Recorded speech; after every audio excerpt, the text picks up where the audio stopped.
behind me is the 2023 Cupra Ateca VZX, and I'm going to review it today. For those that don't know much about the Cupra brand, it's part of the See It brand, so it's See It's Performance brand, and See It's part of the VW group. Now, having a look at this car, I really like the look of it, and to be honest, all the Cupras, I like the look of it. They're really sporty, they look unique, they stand out on the road. The front here, it's got a nice big black grille. You've got that copper badge, the Cupra badge, that really stands out there as well. And I like the contrast between this nice grey colour and the black there. The contrast looks really good. If we have a look at these lights, they're like, remind me of the Audi lights. They're very sleek looking LED lights. And then we're having a look at the side here. And when I first walked up to the car, I actually thought it was an RSQ3 because it really looks quite similar to those Audis there. But obviously it was the Cupra. So if we have a look here, it's got these nice 19-inch wheels there. They've got the copper finish and a bit of black there. You can upgrade the brakes to Brembo brakes. These are just the standard brakes there. And the rubber on there is, it's Bridgestone tyres, and they're 245 wide, which is pretty wide, and 40 profile there. And if we come around the side of the car here, you've got these nice black roof rails here that run along the top here that you can put roof racks or anything like that. And then we come around the back here, and I don't know about the lights, to be honest. I think they look a bit basic, but they're certainly not ugly or anything like that. The thing that stands out for me at the back here, makes it really look sporty, is these quad exhausts there. They're actually a Kropovich exhaust there, and we'll talk a bit about them later on. You've got, again, the copper coloured badge there with the sort of carbon look around there, and you've got a bit of a wing up the top here. So yeah, looking really sporty. As I said, love the look of it. All right, let's jump inside the car and have a look at the interior of the car. In the interior here, and it's quite a nice space to be in, you've got this nice 9.2-inch infotainment systems that sort of sits there. The clarity's quite good with that. I'm not sure about the menus and things like that in there, but it will do Apple CarPlay and Android Auto as well. You've got the buttons down here. It's also got gesture control. You might have seen that then. It just sort of moves, but it's obviously not that great. Oh, now it's moving a bit. You've got your air conditioning buttons down there. You've got two mini USB sockets down there. You've got your wireless charging, which is good. You've got the traction control button. The gearbox now, what I found is it's quite weird.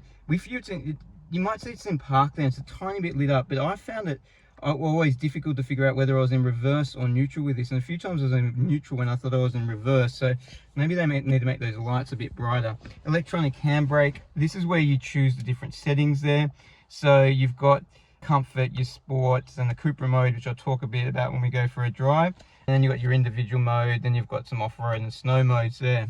Two cup holders here, glove box. The steering wheel here, I like the size of the steering wheel. It's got this flat bottom steering wheel here. You've got the big copper looking Cupra sign looking at you as well. A lot of buttons on here, and I don't mind that, but some of the buttons are a bit not what you'd expect. So if I wanted to change something on the left of the virtual cockpit here, and you can see it's got that virtual cockpit, I actually need to use the buttons here.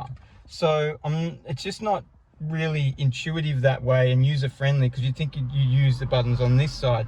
Besides that, you can control all your cruise control and everything like that. That's a start stop button there, and you've got this little Cupra button here that puts you in that Cupra mode there, which is sportier than the sports mode. But yeah, the steering wheel feels nice. And then if we have a look at the seats in this, I really like the seats. They're very sporty leather with this blue color, and then it's got this copper stitching that you can see on the side there.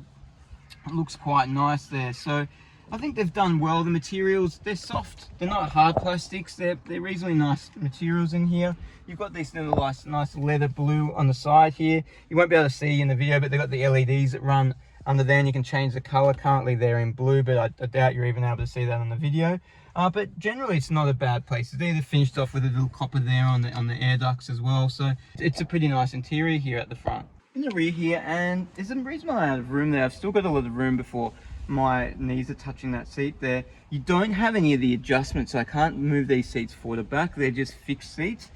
Like a lot of the VW group, your middle seat's taken up a bit by that drivetrain that comes through there. We've got two air conditioning ducts back there, and then another two mini USB sockets there if you want a kids entertainment or anything like that. On kids, it's not, I wouldn't say it's so family friendly. This middle seat, really you encroach on there, and I had two car seats in this, and then you had very limited room for the third person that wants to sit in here. So if you've got a family that have more than 2 kids, I think you'd struggle with this. The other thing I noticed with this actually is this headrest, for some reason, it doesn't go up that high. It just goes up that height for some reason. I don't know why. They've got 2 cup holders in here, you can see. And then again, you've got the nice leather on the side here as well. So yeah, pretty nice place in the back here. Could be a bit more room, but it is a small size SUV, so you're not going to expect a lot of room. Boot space in this, it's not the largest boot, it's a 485 litre boot space, but you can fit enough in there. So in the boot here, you've got a space saver, and I'll show you that now. You can see that, so space saver, spare tire, a bit of storage space around there and there. These seats will fold all the way down. You just need to press these handles and it will pop it down just like that, and same for the other side as well. What I noticed is there's no 12-volt socket in here, so there's you won't be able to charge anything or anything like that. If we come back here, it's got an automatic close, so you just press the button and it closes, nice and smooth, clean, feels all built quite well. Alright, let's find out what the car's like on the road. In the Cupra, driving it now, and the first thing I found when I hopped into the car was it wasn't so user-friendly. So when I wanted to connect the Apple CarPlay, it was easy enough because you've got this button here that's got a phone and a keyboard, so you can kind of figure out that must be the Apple CarPlay. But then I couldn't get myself out of the Apple CarPlay back to the main menu because I wanted to turn the radio in and just check the sound system out. You had this flag goes to the navigation. You can see it's got these little buttons down here. Yeah, it's kind of obvious there that's there, but I just didn't find it as user-friendly. And that sort of translates to on the steering wheel here. As before, when I talked about the interior of the car, I might have mentioned that, you know, the buttons that you would think would change things aren't the actual buttons that are changing things. And for example, to reset the trip computer here, I couldn't figure it out. I had to stop the car and play around for about 15 minutes to figure out how to like reset the trip computer. It's buried in the menu, so you got to go to one menu, then another menu in the virtual cockpit, and then you can reset the trip computer. And the other funny thing is the kilometers. This car's done that just over 8,000 kilometers. But if someone had obviously left the cruise control on, and it covers, if you see it now, it covers the actual kilometers. So for ages I was like, how many kilometers has this car done? I couldn't see it. I had to look online to figure it out. And obviously I wasn't the only stupid person. Other people had said the same thing and found that you got to turn off this cruise control, and there you go, it pops up there. So the handling and how the car rides. The car rides really well. I'm really impressed with how it rides. It's got low profile tires, but at no point are you having any back jarring or anything like that. It feels really smooth. Handling, so I was really excited to get in this car, performance car, and find out. And as when I first drove it, I had a high speed turn. I threw it around, and it really leaned into the turn, and I had to back off as I was exiting the apex because I was just concerned that the car would just keep on sliding a bit. So high speed turns, the handling's not as great as you'd expect. Low speed turns is actually quite good. It feels really grippy to the road. It sits quite flat, so it really doesn't come undone until you go up to the higher speeds there around turns. The technology on this car, you get a lot of technology on this car included as standard. So as an example, you've got your adaptive cruise control, you've got your adaptive headlights, so your automatic high beam, you've got your side assist, you've got your traffic assist, you've got your autonomous automatic braking, everything. Some things you often get in this that in its more expensive car, other European cars, you're actually going to pay extra for. And then there's some other like nice little touches it's got that you don't really expect in a car. So it's got a heated steering wheel, which I don't actually see in too many cars. So that was quite cool. The sound system on this, so it's a 9-speaker Beats sound system with a subwoofer, and it's 340 watt amplifier. But I was a bit disappointed with it, to be honest. I had an Audi, which I reviewed recently. It's the new Audi A3. That should be popping up above me now if you want to watch that review. And it had a standard sound system in it, and I thought its standard sound system was better than this Beats sound system.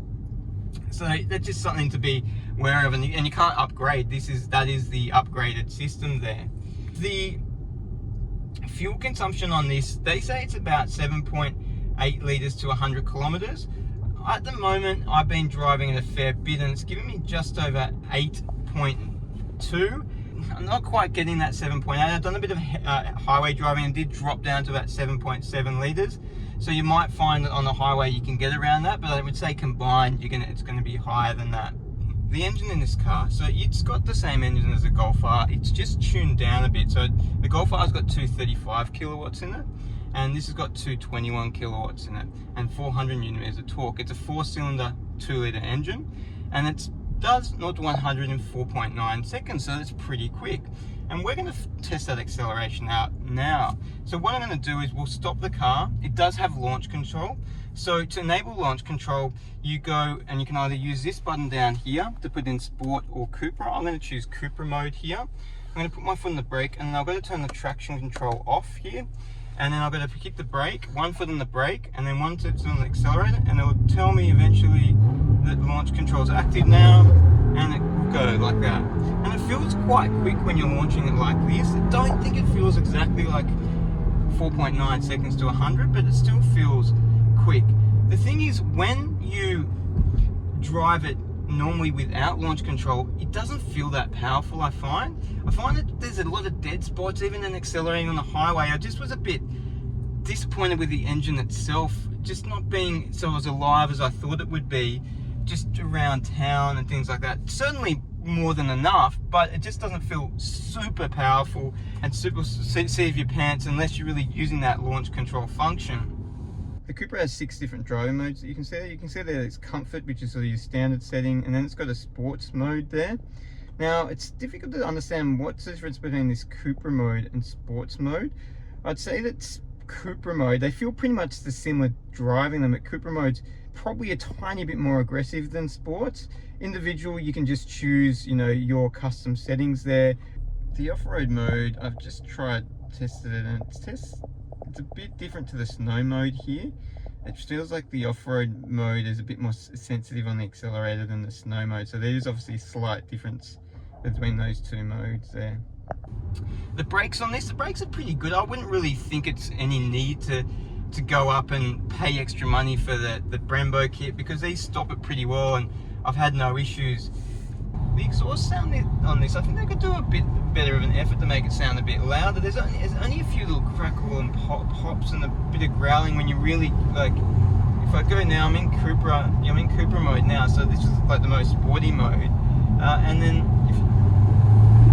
you can hear the exhaust a bit in the back there, but it's not that loud. And even if I'm going down, shifting a bit, there's a few little crackle and pops, but it's not really that noticeable. So I think they just could make that sound a bit more sporty and a bit more beefy to give it more of that sort of sporty feel. The car itself, the sound deadening inside the car is quite good. It's sort of probably not as good as a high-end European, but you definitely feel like you're driving a premium car. So what do I think of this Cupra? Look, for $65,000, I think it's a tiny bit overpriced. I think you could get, maybe then they could take about another 10k off at $55,000. I'd be more attracted to it. It's grown on me, to be honest. When I first got in and started driving around, I was a bit disappointed. I thought it'd be more performance orientated, but I've started to really enjoy it. I do love the look of the car from the outside. I think it looks fantastic. Every time I park and look at it, I'm like, yeah, it's a really good looking car. It's really smooth. As I mentioned, it drives really smooth.